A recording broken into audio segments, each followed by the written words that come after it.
Hey there everybody, Meteorologist Carly Smith here. It's been a little while since we have joined together on this live stream. So thanks for coming back. Let me know in the comments what you missed, what you're looking forward to, who's on spring break right now, who isn't. Regardless, this is going to be a very beach-oriented forecast, so stick with me. If you have any questions about anything beside the beach, we could talk about it as well, but I'm thankful y'all are here and we're live again and everything appears to be working right, so that's always half the battle there. So for your spring break warm up we have happening, that's what we're looking forward to. Hopefully you're looking forward to it. I know some people are the cool weather lovers, and for everyone that lives here in the coastal bend, yeah, we have more than likely a very hot summer ahead of us. That's kind of hard to deny. In fact, I was looking up, Port Aransas doesn't have really a climate record being kept on temperatures there, which is unfortunate. The closest I can get to a beach or a marine area for the forecast, because Corpus Christi's temperature recording is taken pretty far inland at the airport, the international airport. So it's always a little hotter than anywhere closer to, whether that's Corpus Christi Bay, Oso Bay, or the Gulf of Mexico. So anyway, regardless, it gets hot here. Even Rockport, so that's the closest to a body of water temperature reading that I can find, the average high in August for Rockport is 92.9. So 92.9 is our average high. Our average low in August is 79. We get above 90 for Rockport in June. So June, the average high is 90.3, and we stay at or above 90 for our average high through September. And that's near water. So yeah, right now for March, the average high for Rockport is 73.6.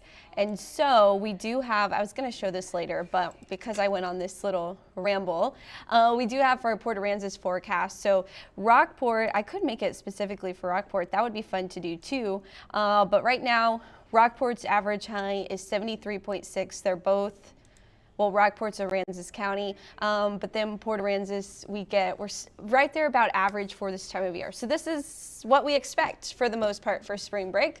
We were off to a cooler start over the weekend, and St. Patrick's Day Sunday, there's a chance we see temperatures a little cooler. At the beach, it's showing 70. Corpus Christi inland is trending cooler as well. We'll get to that in just a moment, but first, we'll go through the order of stuff that I have. So make sure you share this with your friends. Let them know what's happening for spring break. I know some people might be anxious. When is it going to be warm at the beach? Well, it's not really necessarily going to be warm. We'll be in the 70s all week at the beach. The wind plays a role though as well. And kind of unfortunately, the wind is shifting back onshore, so it's going to come over that cooler water. So the wind is actually going to feel probably a little cooler. Even from our northeast wind to over our water wind, those are both cool winds. So yeah, that's what we've got going for us. However, once we get specifically that southeast wind, that will also be coming from the south and then traveling over our cooler water. So it starts to warm everything up. But first we've got to get those southeast winds back persistent, and that's going to happen on Tuesday. So we'll see the southeast winds are really back by Tuesday. Right now along the coast, we're still a little bit out of the east-northeast. So anyway, regardless, it's 74 degrees right now, 71 in Robstown, 71 in Orange Grove, Rockport sitting at 71 right now as well. We zoom out, and we've had some rain through the morning. What we saw is there's an upper level low that brought us a few rain showers this morning. Now I'm going to go through this a little slower than I went through it on first edition, but what's essentially happening is, I'm going to add a pause point here so I can draw on it. Well, maybe not. I don't need to draw necessarily yet, but we're getting these waves of energy that are passing through. So each morning we see a little bit of this energy. So tomorrow morning, actually tomorrow closer to lunchtime, let me see. Tuesday around 1. Now this isn't our strongest burst of energy really, actually. But you see, especially along the coast, Tuesday right around 1, our more southern areas, Baffin Bay region, Kingsville. Yeah, we've got a chance for a spotty shower. Don't get excited, but we do have a chance for kind of an isolated shower there. Wednesday, we're staying a little bit unstable when it comes to that storm energy. However, Wednesday is trending pretty sunny. Really in the forecast, especially for the afternoon. So you get the most storm energy that produces rain ahead of these bursts of atmospheric energy or vorticity. And so Wednesday, we're kind of on the back end of it. So I think we're going to be trending more dry on Wednesday. But then notice Thursday, we get a boost from the southwest. So essentially what's happening on Thursday is we've got a upper level low that's really developing over the desert southwest. And I talk about this a little bit in the weather forecast online, KIIITV.com/weather, and then you can click on the forecast there. That's a great resource to have. But what we are seeing is that vorticity going up a little bit on Thursday, but also what we are going to notice is, let me change the color. All right, we have to make it green. We have to. And here's why, is moisture. So we're going to have mid-level moisture that's coming out of the Pacific throughout this upcoming week. So this mid-level moisture is being amplified thanks to that low over the desert southwest, which provides us with a chance for a shower, and it provides us with these little bursts of those yellows and reds into the weekend. Now, specifically on Sunday, we also are going to see a cold front trying to move through.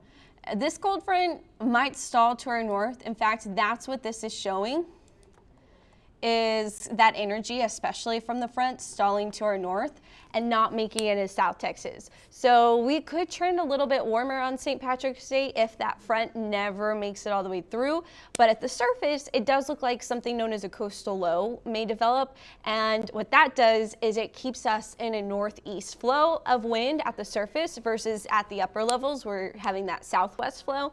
So with that northeast flow, that will keep us cooler. It will keep us cloudy with moisture coming off the Gulf. And so, yeah, Sunday isn't looking like the best for St. Patrick's Day activities, but higher or better opportunities for rain are coming up this weekend, but it's still very isolated.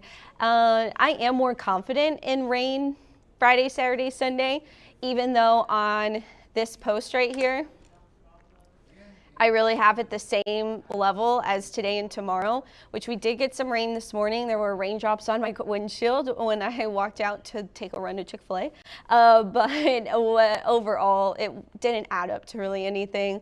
Nothing reported at the airport either. So anyway, this is Monday, Tuesday. We have an isolated chance Wednesday. I don't see a lot of rain at the surface. Then Thursday, it starts to go back up. Then Friday and Saturday, isolated. And then I think maybe widely scattered on Sunday. Now, the models really aren't in much of an agreement, but it does look like when we look at our rainfall forecast for the Lone Star State through Sunday, we may get at least a few tenths of an inch, which is better than nothing, especially since our watershed level, by the way, combined as of yesterday was 29.9. We stay there for 48 hours, which we're on track to do. Likely tomorrow, they're going to issue stage 2 drought restrictions. So that's going to be the big news tomorrow, more, if not later on today. But yeah, that's not what we want to hear over spring break. That is sad. But the positive note with that stage 2 drought restriction is our soil is saturated right now, meaning our soil is not in a drought. So you can get away with not watering your yard and it's going to be fine. But it's something we're going to have to keep an eye on, and we can just hope and pray for some rain. Taking a look again, so we went through the rainfall coverage already. So we're going to skip ahead now to our wind speed forecast, which I guess I didn't save adjusting the arrows. That's unfortunate, but regardless, and the cold front. Yeah, this graphic is open on the other weather computer, so I was working on it and it is finished. I just never hit save, so that's unfortunate. But what we have is this cold front should be here. This is out of the north-northeast. This is out of the south-southeast. This is out of the south. South, southeast, the rest are southeast. So where the arrows are don't really matter, but we do need to be able to read the numbers. So today, overall, pretty light wind, 8 to 18 miles per hour, we'll take it. That's pretty light for Corpus Christi, a little breezy, but it's great. Then as we get into Tuesday, Wednesday, Thursday, our winds do start to increase, and that happens as that next storm system is approaching. We pick up our pressure gradient, our southeast winds start pumping that moisture up ahead of that front, and so we're also going to turn more humid by the end of the week. But also those southeast winds, what they do is they increase our temperatures, but they're also going to increase our waves. So for anyone that's interested in the wave heights, whether you're boating and trying to avoid big swells or surfing and hoping for some big swells, we're not going to have like nice swells, because once we get those southeast winds, we really get wind-driven waves, which is what we get all the time here. Well, all waves start from the wind. That's how they get going. But wind-driven waves in particular are kind of developed near the shore, which is what we're going to be getting. Now, the strength of our wind and the persistent southeast wind does help build our waves, but it keeps conditions in the Gulf a little choppy and not necessarily fun and smooth once the wind especially picks up in the afternoon. Sometimes you can get some smooth activity early in the morning before the wind really picks up, but you have to be able to be at the beach early in the morning. So regardless, today is our smaller wave day, about 2 feet. Then our waves pick up as our southeast wind picks up. Remember, that wind is getting a little gusty. In fact, I have Thursday on my forecast written gust around 33 miles per hour. So we'll have to keep an eye on that.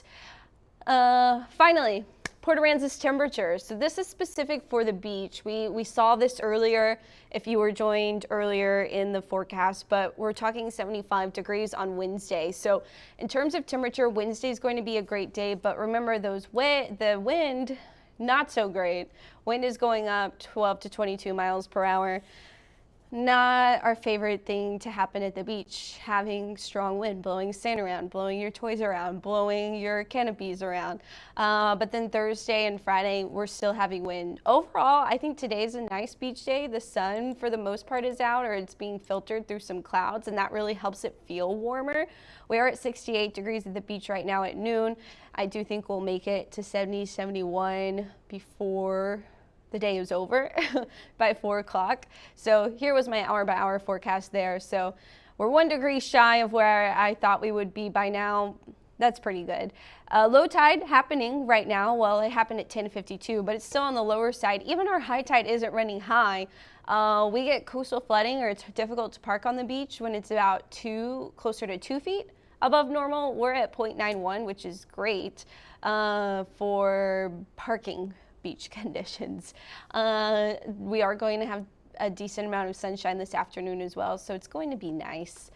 Then we take a look at Futurecast. This is the last thing I have, so if you have any questions, speak now. If you want it answered, we are going to see, I didn't put the big blue H over here, but that would be right here. And what that is doing also is it is bringing more moisture at the surface out of the Gulf of Mexico. So we are trending cloudy, especially on Tuesday. We're going to see more clouds on Tuesday than today. So that's not fun, but we're watching this cold front that's going to be moving in. So this cold front is going to mix up our weather. Let me clear out this high now because we're zooming in. So this cold front is going to start to mix things up. It's going to increase our southeast wind, like I mentioned, on Wednesday and Thursday. I don't know why it's not moving now. Then it does look like we get a bit of that dry line action as we head into Thursday. So depending on where that dry line sits up, there's a chance we see a little bit of rain. It looks like it will be a better opportunity kind of along Interstate 35 and up into the Texoma region. Then that front is going to stall, and where that front stalls is going to see the most rain. This particular model has it closer to Corpus Christi than I actually think it will get. I think it's going to stay more so closer to Interstate 10, which would keep all the rain up there. But wherever this front stalls is going to see some rain. It would be light rain, nothing too heavy. But then as we head into Saturday morning, we see a coastal low developing. And when that low sets up on Sunday, this is what's going to keep us on the cooler side. So that front does pass to our south, but it's more so the moisture and the cooler air wrapping around that area of low pressure over the Gulf that's going to trend us cooler on Sunday. And so what I mean by cooler, we'll take a look specifically at your Corpus Christi forecast now, because the difference between 75 and 70 at the beach isn't crazy, but inland the difference between 88 and 76 is going to be kind of a bigger deal. So we're going to be really hot Wednesday, kind of hot Thursday. We'll have more clouds, then warm and humid on Friday. Then with that front hanging out in the area, the coastal low, St. Patrick's Day is trending cooler. Right now I'm being a little conservative with my temperature and keeping it in the mid to upper 70s. There's a chance it could be even cooler. In fact, by Monday we're talking 60s. So we'll see, but not the best St. Patrick's Day forecast, but not the worst one either. With that coastal low trying to develop, it does look like a 20 to 40% chance of rain. So yeah, widely scattered, which doesn't mean it's a washout. Don't go changing your plans. Saturday looks nice. Temperature is a little cooler, but it's going to be humid. Dew point, we're talking 70. Actually, dew points do start to fall with the cooler temperatures, but not by a lot. But yeah, that's pretty much all I got. Thank you guys so much for watching. We'll be back hopefully to doing these lives around 10 a.m. Tomorrow. And for those of you that are still watching, I'm hoping to incorporate more of a fishing forecast at least one day a week as well. So let me know if you like that. And that's all I have. Thank you so much for watching. Don't forget to follow me on social media also. That's Carly Smith WX on Facebook, Twitter, or X, and Instagram. So I hope to see you there.